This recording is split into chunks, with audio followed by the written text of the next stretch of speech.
Assalamualaikum warahmatullahi wabarakatuh. Bagaimana jika satu pertemuan kecil di tengah malam bisa mengubah hidup seseorang selamanya? Seorang CEO sukses yang telah memiliki segalanya, dan seorang gadis kecil yang hanya punya sekotak tisu dan harapan. Takdir mempertemukan mereka di stasiun yang sepi, di bawah cahaya lampu redup. Tapi siapa sangka, di balik pertemuan itu, tersembunyi luka lama, keputusan besar, dan perjuangan yang akan mengubah segalanya. Semoga yang sudah like dan subscribe selalu diberi rezeki yang melimpah, dan mari kita bersholawat di kolom komentar. Hujan turun dengan deras malam itu, menciptakan genangan kecil di jalanan yang sepi. Angin dingin berembus menusuk, membuat orang-orang yang melintas di sekitar stasiun kota mempercepat langkah mereka, berusaha segera sampai ke tempat tujuan masing-masing. Nadine Arista, seorang CEO sukses dengan langkah tegap dan mantel mahal membungkus tubuhnya, keluar dari lobi stasiun dengan wajah lelah. Pertemuan bisnisnya berjalan lancar, tapi kepalanya masih dipenuhi angka dan strategi yang harus ia siapkan untuk keesokan hari. Namun, langkahnya terhenti seketika. Di bawah lampu jalan yang redup, seorang gadis kecil duduk meringkuk di tangga stasiun, memeluk sekotak tisu dengan kedua tangannya yang gemetar. Jaket lusuh yang dikenakannya jelas tidak cukup untuk menahan dingin malam. Kakinya yang kecil telanjang, menjejak dingin pada ubin basah. Wajahnya pucat, tapi sorot matanya tetap kuat, meski bibirnya sedikit bergetar. "Beli tisu, Bu? 1000 aja?" Suara kecil itu hampir tenggelam dalam suara hujan yang menghantam atap stasiun. Nadine seharusnya mengabaikan gadis itu, seperti yang sering ia lakukan pada pengemis atau pedagang jalanan lainnya. Hidup telah mengajarkannya bahwa dunia tidak pernah benar-benar peduli, dan ia tidak bisa menolong semua orang. Namun, ada sesuatu dalam tatapan gadis itu yang membuatnya tidak bisa melangkah pergi begitu saja. Mata itu, ada sesuatu yang familiar di sana. Tangannya merogoh tas dengan terburu-buru, mencari uang kecil. Namun, yang ia temukan hanyalah lembaran ratusan ribu. Ia menghela napas dan menyodorkan selembar kepada gadis itu. "Simpan ini, tidak usah kembalian." Namun, gadis kecil itu tidak langsung mengambilnya. Ia menatap Nadine dengan ragu, lalu berkata, "Kata ibu, kalau jualan jangan terima uang gede. Susah nyari kembalian." Nadine tercekat. Jawaban polos itu, keteguhan dalam suara gadis kecil ini, mengoyak sesuatu di dalam dirinya. Ia melihat dirinya sendiri bertahun-tahun lalu, di tempat yang berbeda, tapi dengan nasib yang sama.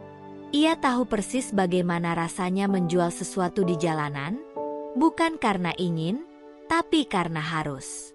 Perlahan, Nadine berjongkok hingga sejajar dengan gadis itu. "Siapa namamu?" tanyanya, suaranya lebih lembut dari yang ia duga. "Nia," jawab gadis itu pelan. Nadine bisa melihat ujung bibirnya bergerak sedikit, hampir seperti ingin tersenyum, tapi ragu-ragu. "Nia," ulang Nadine, seolah mengukir nama itu di pikirannya. "Di mana ibumu?" Tatapan Nia sedikit meredup. Hujan masih turun, membasahi ujung jaketnya yang telah usang.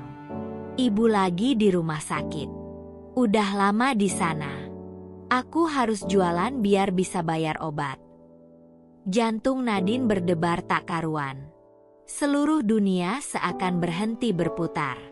Kata-kata itu terlalu familiar, terlalu dekat dengan luka yang sudah bertahun-tahun berusaha ia lupakan. Dulu, ia juga pernah berada di posisi Nia. Berdiri di trotoar yang dingin, menunggu seseorang berhenti dan membeli barang dagangannya, berharap ada cukup uang untuk membeli obat ibunya yang terbaring lemah di rumah sakit.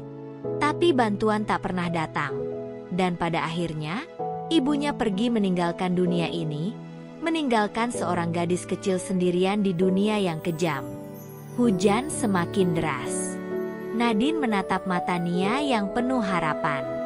Perlahan, ia melepaskan jas mahalnya dan menyelimuti bahu kecil itu. "Ayo, antar aku ke rumah sakit ibumu," katanya, suaranya nyaris berbisik. Nia terdiam.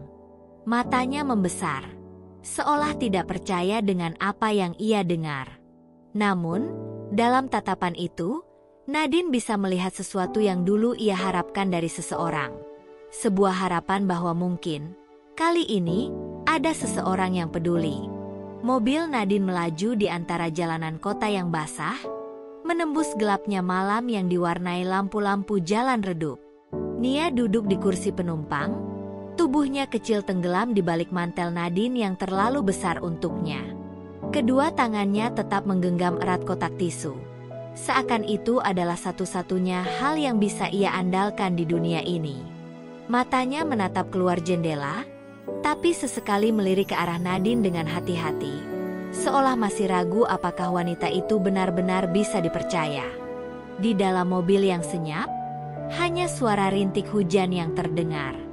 Nadine mencuri pandang ke arah gadis kecil itu, dan sesuatu di dalam dadanya kembali bergetar. Gadis ini adalah bayangan dirinya di masa lalu.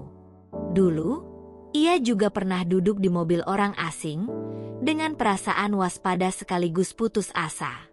Bedanya, tidak ada yang menawarkan pertolongan dengan tulus.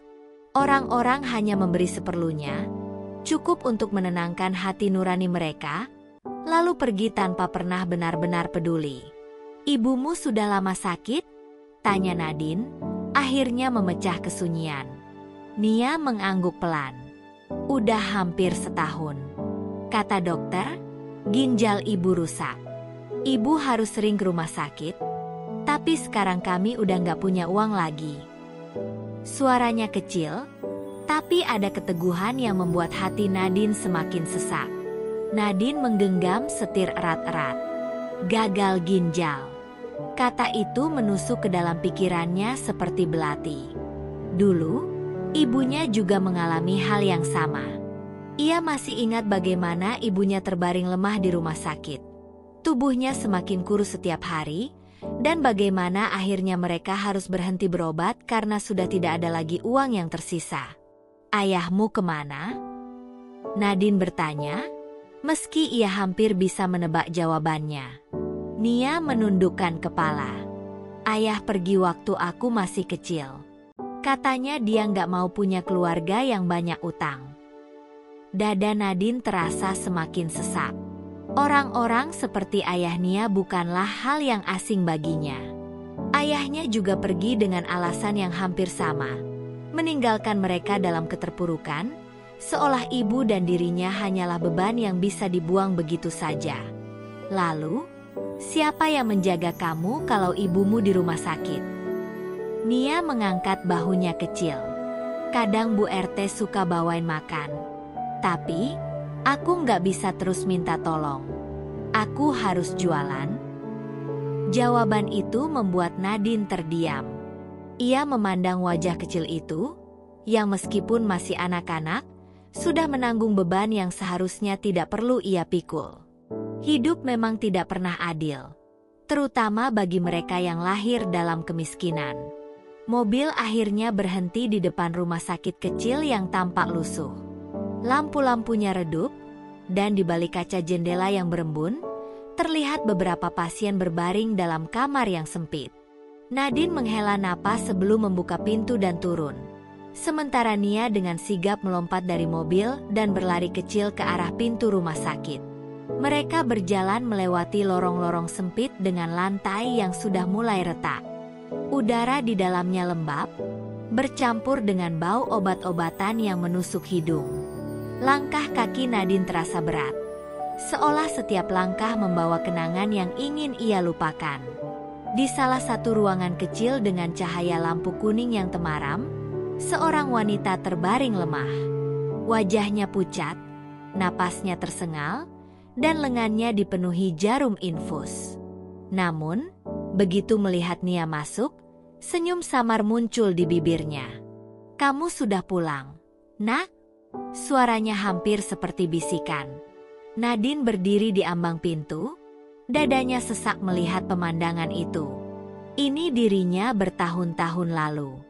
Ini adalah cerita yang sama, hanya dengan orang yang berbeda. Tapi kali ini, Nadine tidak akan pergi begitu saja. Ia tidak akan membiarkan sejarah terulang kembali. Ia telah kembali ke luka yang selama ini ia hindari, dan sekarang, ia harus memilih apakah akan melangkah pergi atau berbuat sesuatu yang berbeda. Nadine berdiri di ambang pintu kamar rumah sakit yang sempit itu, merasakan udara pengap yang bercampur bau desinfektan menusuk hidungnya. Cahaya lampu redup berkelip samar, nyaris padam, mencerminkan kondisi tempat ini. Sebuah ruang di mana harapan perlahan memudar, tempat di mana orang-orang menunggu takdir yang tak bisa mereka lawan. Di tengah ruangan, di atas ranjang besi berkarat yang kasurnya sudah mengempis, seorang wanita kurus terbaring dengan wajah pucat. Nafasnya berat, dan matanya yang cekung berbinar sedikit ketika melihat Nia datang. Nia segera berlari ke sisi ranjang dan menggenggam tangan ibunya yang kurus. Tangannya begitu kecil dibandingkan tangan itu. Tangan yang pernah menggendong dan menimangnya, tapi kini tak lagi memiliki tenaga bahkan untuk sekadar membelai rambutnya. "Aku bawa uang, Bu. Besok kita bisa beli obat lagi," ucap Nia dengan penuh semangat. Ia mengeluarkan beberapa lembar uang lusuh dari kantong bajunya, uang yang didapatnya dari berjualan tisu sepanjang hari. Mata kecilnya berbinar, penuh kebanggaan karena bisa membantu ibunya. Seolah itu cukup untuk menyelamatkan nyawa orang yang paling ia cintai. Namun, Nadine tahu lebih baik. Jumlah uang itu tidak akan cukup. Tidak untuk biaya perawatan. Tidak untuk obat-obatan. Tidak untuk melawan takdir yang sudah di depan mata. Seorang perawat masuk, memeriksa infus yang nyaris kosong, lalu menatap wanita di ranjang dengan ekspresi khawatir. "Bu Rina, Anda sudah harus menjalani cuci darah lagi. Tapi, pihak administrasi bilang pembayaran sebelumnya masih belum dilunasi. Kami tidak bisa melanjutkan perawatan sebelum ada kepastian pembayaran." Nadine melihat wajah Rina menegang. Ibu itu tidak langsung menjawab, hanya mengalihkan pandangannya ke arah Nia yang masih menggenggam uang lusuhnya dengan bangga. Perlahan, dengan suara yang hampir tidak terdengar, ia berkata, "Beri kami waktu sedikit lagi. Aku pasti akan membayarnya." Nadine merasakan kemarahan mendidih dalam dirinya. Mengapa dunia ini begitu kejam? Mengapa seorang ibu harus memilih antara menyelamatkan dirinya sendiri atau membiarkan anaknya kehilangan masa kecil demi berjuang seorang diri? Perawat itu hanya menghela napas dan berlalu. Nia memandang ibunya dengan kebingungan, tidak sepenuhnya mengerti bahwa nyawa ibunya sedang dipertaruhkan karena selembar kertas bernama uang. Nadine menggigit bibirnya, lalu mendekat. "Saya akan membayar biaya rumah sakitnya," katanya tegas. Rina menoleh dengan cepat, matanya melebar. "Tidak, tidak perlu, Bu. Kami tidak bisa menerima bantuan sebanyak itu." Suaranya terdengar gentar, penuh penolakan yang lahir dari harga diri yang tersisa. Nadine tersenyum getir. Ia pernah mendengar kata-kata itu sebelumnya. Dari ibunya sendiri. Ibunya dulu juga menolak belas kasihan orang lain, berusaha mempertahankan martabat meskipun tubuhnya semakin lemah. Tapi pada akhirnya, martabat itu tidak bisa menyelamatkan nyawanya. "Ini bukan sekadar bantuan," ujar Nadine, suaranya lebih lembut kali ini. "Anggap saja aku membayar sesuatu yang dulu tidak bisa kulakukan untuk ibuku sendiri." Rina terdiam.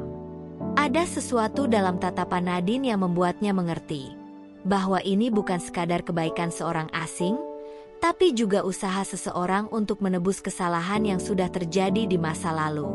Air mata yang selama ini tertahan akhirnya jatuh di pipi kurusnya. Di sudut ruangan, Nia menggenggam kotak tisunya lebih erat. Ia tidak mengerti sepenuhnya apa yang sedang terjadi. Tapi malam itu, untuk pertama kalinya dalam hidupnya, ia merasakan sesuatu yang belum pernah ia rasakan sebelumnya. Harapan. Malam semakin larut, dan suara hujan di luar mulai mereda. Namun, di dalam kamar rumah sakit yang sempit itu, badai lain tengah berkecamuk dalam hati Nadine. Kenangan yang selama ini ia pendam dalam-dalam kembali menyeruak, menyeretnya ke masa lalu yang selama ini berusaha ia lupakan. Matanya terus menatap Rina, wanita lemah yang terbaring di hadapannya. Dan dalam sekejap, sosok itu berubah menjadi ibunya sendiri, terbaring di ranjang yang sama, dengan napas berat yang semakin lama semakin melemah. Nadine merasakan jantungnya berdebar keras. Dulu, ia juga pernah berdiri di tempat ini. Ia ingat betapa putus asanya ia saat melihat ibunya semakin hari semakin tenggelam dalam kesakitan, sementara dirinya tidak bisa berbuat apa-apa. Ia ingat bagaimana dirinya berlari dari satu tempat ke tempat lain, mencari pinjaman yang tidak pernah ia dapatkan, menjual barang-barang mereka yang tersisa hanya untuk membeli obat yang harganya terlalu mahal bagi mereka. Dan akhirnya, ia ingat saat ibunya menghembuskan napas terakhir di dalam ruangan yang dingin dan sunyi, tanpa siapapun di sampingnya. Tangan Nadine mengepal di sisi tubuhnya. Tidak, ia tidak akan membiarkan sejarah terulang. Nadine. Suara Rina yang lemah menariknya kembali ke kenyataan. Wanita itu menatapnya dengan tatapan penuh kebingungan sekaligus harapan. Mengapa? Mengapa kau melakukan semua ini? Kita bahkan tidak saling mengenal. Pertanyaan itu membuat Nadine terdiam. Bagaimana mungkin ia menjelaskan bahwa ini bukan sekadar pertolongan, melainkan sebuah pengorbanan untuk dirinya sendiri? Bahwa ini adalah cara satu-satunya untuk membayar kesalahan yang tidak bisa ia perbaiki di masa lalu?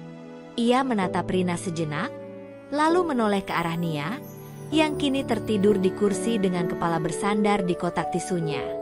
Gadis kecil itu mengingatkannya pada dirinya sendiri. Seorang anak kecil yang terlalu cepat mengerti bahwa dunia tidak akan berbaik hati pada mereka yang miskin.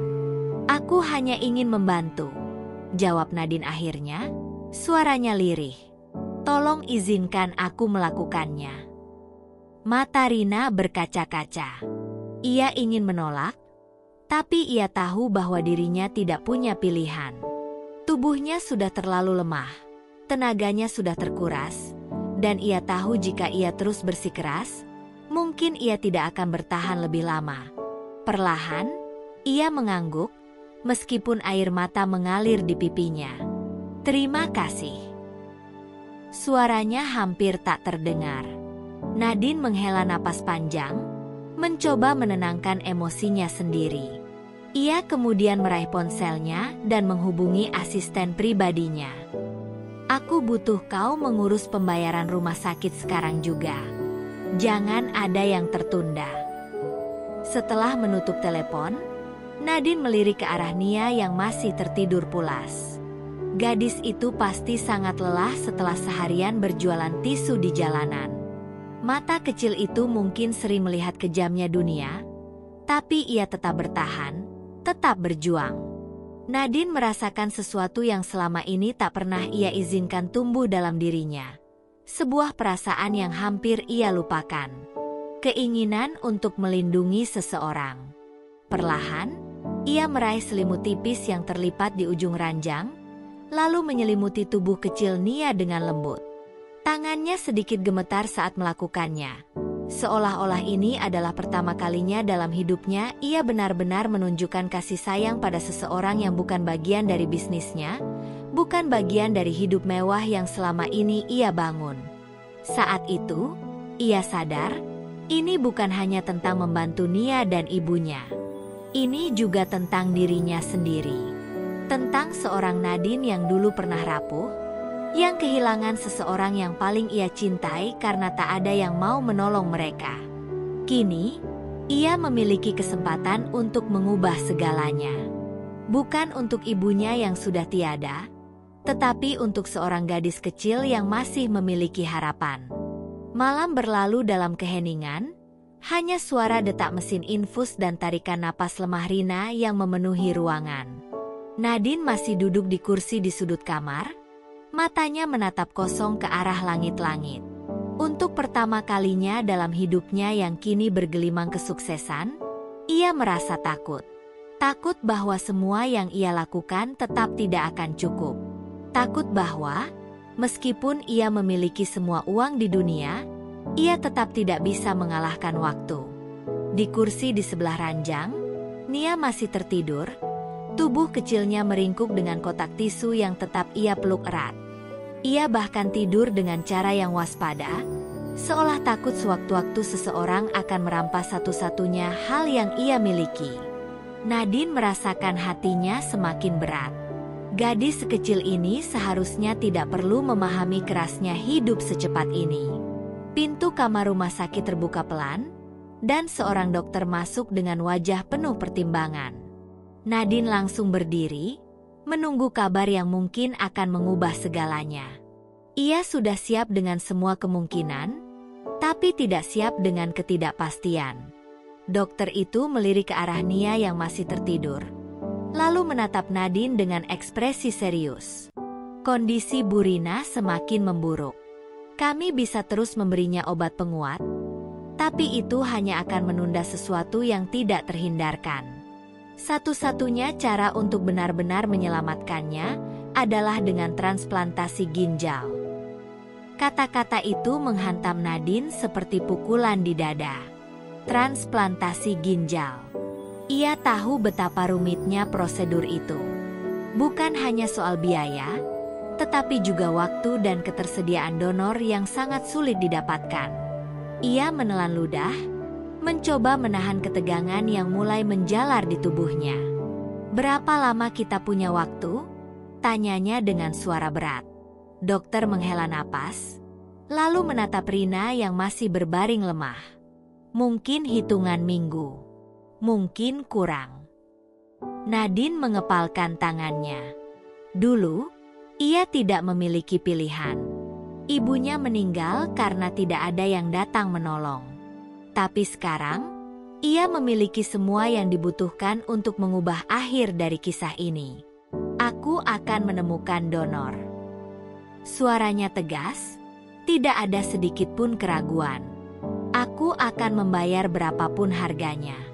Hubungkan aku dengan siapapun yang bisa membantu." Dokter menatapnya, jelas terkejut dengan determinasi wanita di hadapannya. Jarang ada orang asing yang bersedia melakukan hal sebesar ini untuk seseorang yang bahkan tidak memiliki hubungan darah dengannya. Tapi ada sesuatu dalam tatapan Nadine yang tidak bisa disangkal. Ini bukan sekadar bantuan, ini adalah misinya. "Aku akan berbicara dengan tim kami," ujar dokter akhirnya. "Tapi kau harus tahu, ini bukan hanya soal uang. Menemukan donor yang cocok dalam waktu singkat sangat sulit." Nadine mengangguk, meskipun hatinya semakin berat. Ia tahu itu. Tapi ia juga tahu bahwa ia tidak akan menyerah. Jika ada satu hal yang telah ia pelajari dari hidup ini, itu adalah bahwa keajaiban tidak datang kepada mereka yang hanya menunggu. Keajaiban diciptakan oleh mereka yang cukup gila untuk memperjuangkannya. Ia melirik ke arah Nia, yang kini bergerak sedikit dalam tidurnya. Gadis kecil itu tidak tahu bahwa hidup ibunya sedang bergantung pada benang tipis di antara harapan dan keputusasaan.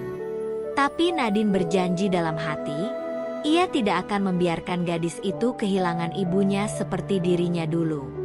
Saat ia mengeluarkan ponselnya untuk mulai menghubungi semua koneksi yang ia miliki, hanya satu hal yang terlintas di pikirannya. Jika dunia dulu tidak menyelamatkannya, maka kali ini, ia akan menjadi dunia yang menyelamatkan seseorang. Hari operasi datang lebih cepat dari yang diperkirakan. Dunia bergerak cepat saat harapan mulai menggantung di ujung nyawa.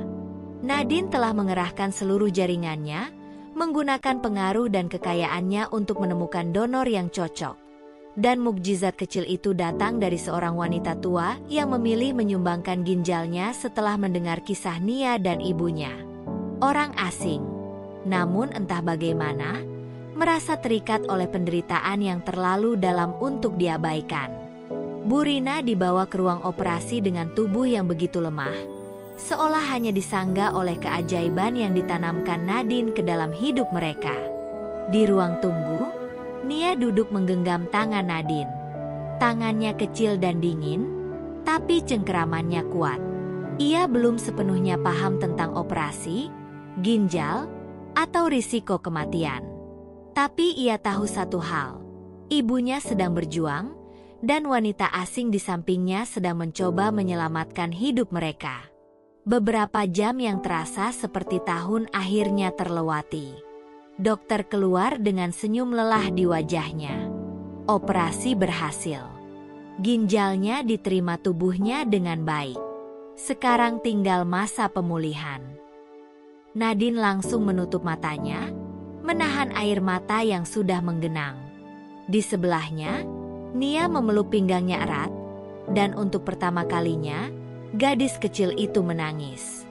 Bukan karena takut, bukan karena lapar, tapi karena lega. Karena untuk pertama kalinya, dunia tidak kejam padanya.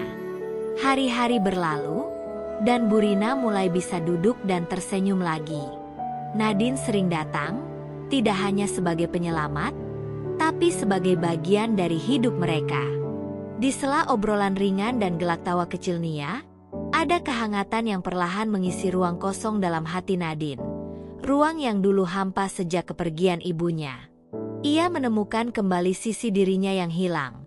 Sisi yang tidak diukur dari laporan keuangan atau rapat direksi, tapi dari senyuman seorang anak kecil dan pelukan hangat dari seorang ibu yang berhasil diselamatkan.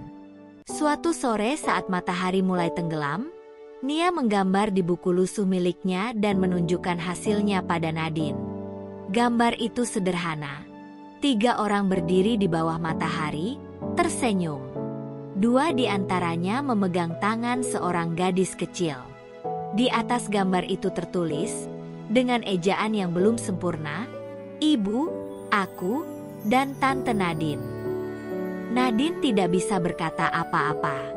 Ia hanya menatap gambar itu dengan tenggorokan yang tercekat dan mata yang basah. Karena di saat itu, ia tahu namanya telah tinggal di hati seseorang, bukan sebagai CEO, tapi sebagai keajaiban. Dan untuk pertama kalinya dalam hidupnya yang penuh target dan angka, Nadine merasa utuh. Tidak karena pencapaian, bukan karena kekuasaan, tapi karena ia telah menyelamatkan satu nyawa, dan telah menyembuhkan luka dalam dirinya sendiri.